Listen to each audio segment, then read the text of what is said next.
welcome back. And now we're going to find out why the beautiful town of Sligo has been looking even more beautiful in the last few months.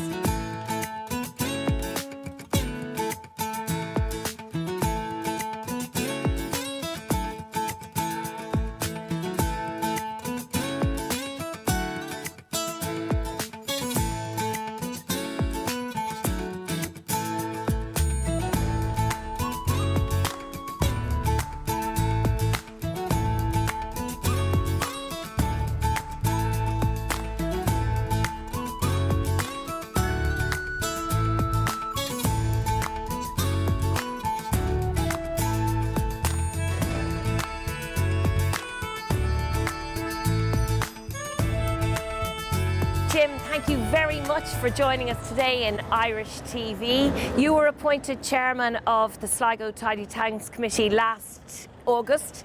Tell me, what have you done since then? The first thing I did was to look at what the adjudicators had been saying about us. I noted all of the negative comments.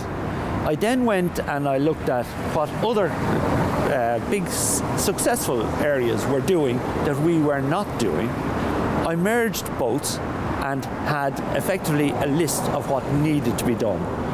And then the work started. And each team, on any given, say, a Wednesday night or a Saturday morning, you'd have people painting buildings. You could have litter picking teams. We sectorised the town in the eyeball anti-litter adjudication. We matched Kilkenny because we were supplementing in such a positive way the good work of the Borough Council. I think what's happening now is we have a contagion within the community. More and more people are beginning to say, this is something I want to get involved in. I think we have proven that if we all work together, we can do as much as anybody else in Ireland, and we can present our town to the highest possible standards. Jim, there's been a massive transformation in Sligo town. Tell me, when is D-Day? Adjudication started officially from the 1st of June until the 31st of July. We are almost 100% ready. In the next few days, people will see a huge change in town. When the banners go up, the rest of the flowers go up, we're ready.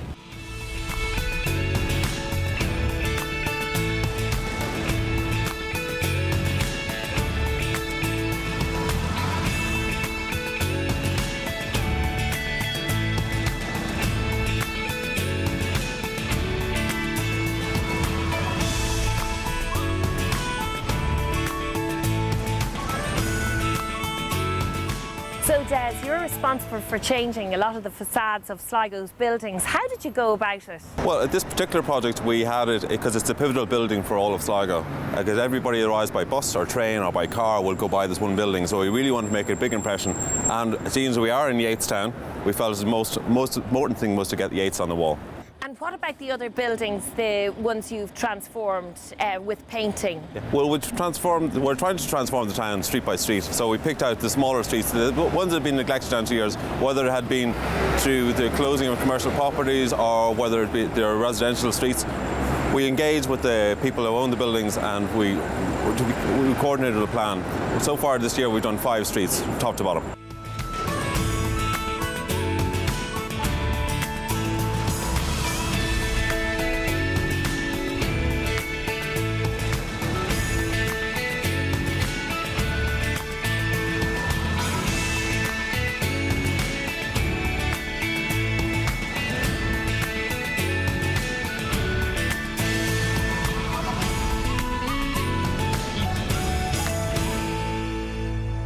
These hanging baskets are lovely, and how did you come about doing those? No, they're a great job, and every year Blooming Sligo, it's an affiliation of ours in Sligo Town. Every year they collect money to go towards the hanging baskets. So Blooming Sligo is what they're called, that association. So it's an affiliate of ours. And how many hanging baskets do you have around the town? Well, this year we've topped out at 320. So 320 different businesses have actually got involved and put up hanging baskets on all the buildings. And you've done some improvements on the weir, as we see here. Yeah. Again, it's another matter of collaboration. Sligo Tourism Development Association, which is another affiliate of ours, again it's to develop Sligo Tours' interest in Sligo Town. They restored the old weir last year and we got involved, but we actually put lights on it so it's all lit up at night time, along with this bridge here. So it's one of our main bridges in town.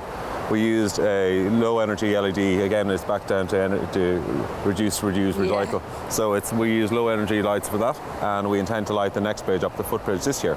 Again, this area is very important because it's one of the pedestrianised areas in town. Sligo Tidy Towns works very closely with Sligo Borough Council. In this case, these beds here are planted by the Sligo Borough Council. So we're joining the dots as we go along, so there's no blank spots. And this really brightens up this area here. Absolutely, it's an area of great importance. I suppose for years Sligo had turned away from the river, and our focus is to use the river. It's there. We're a unique location in the sense that we have the sea just there, we have the river just here, and a half a mile walking up the river we have the lake. So you can see the lake, the sea, and the river all in the one spot within 15 minutes.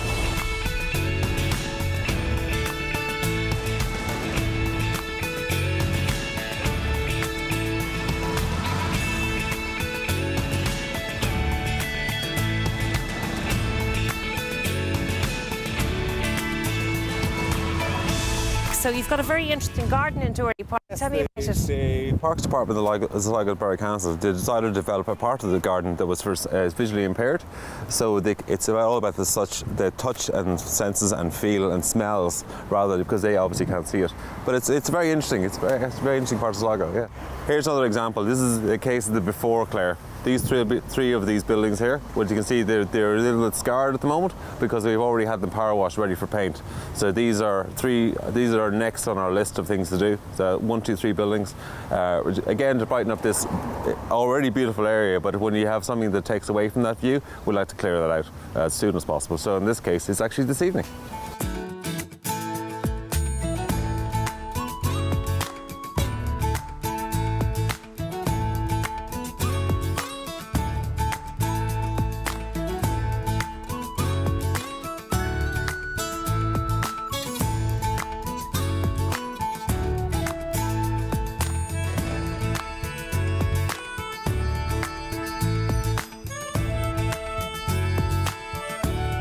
In this area, we've repainted all the old bollards. We've cleared off the top of the quay wall, which is here for 200 odd years, that wall, and just made it a much more attractive place to visit. And how do you finance it? Well, for that now, Claire, you'd have to talk to the money man. Enda Beatty is our treasurer. He's an extraordinary man for collecting money. He's encouraged, and through our work and his passion, we've managed to get the money together for this. Well, we set off with a target of raising 50,000, and what we did was that we decided to segregate how we would go after that money and pitch different initiatives at 4 different audiences. So there's a committee involved on the finance side and the fundraising side of 8 individuals. They're made up of people who are working the public service.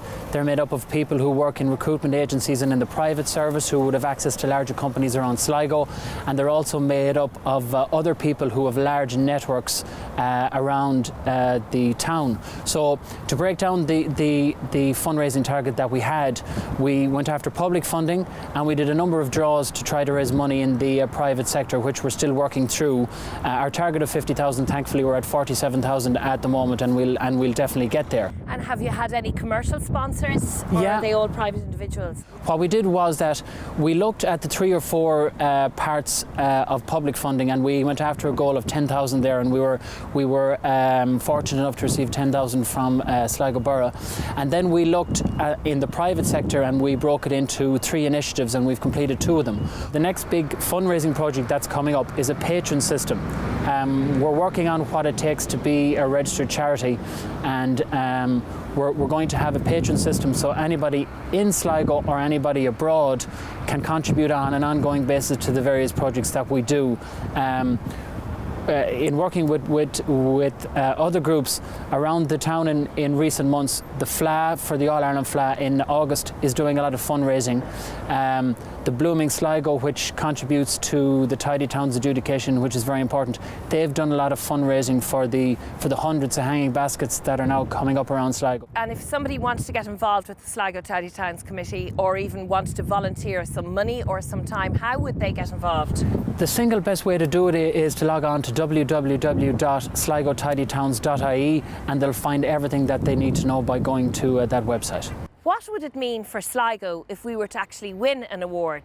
If Sligo was to win one of the 5 National Tidy Towns awards, the key thing that it would do for the town is bring in more tourist numbers and help the local economy. That would be the key benefit. If you look back, there are 5 national winners of the Tidy Towns competition each year. And if we win a national award in our population category, we'll definitely help the local economy.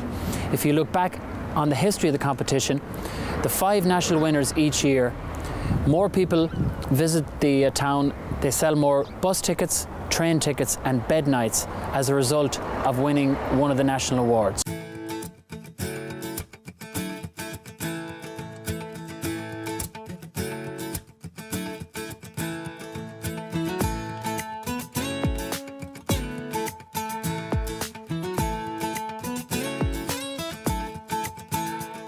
Well, thanks to everybody for taking part in today's show.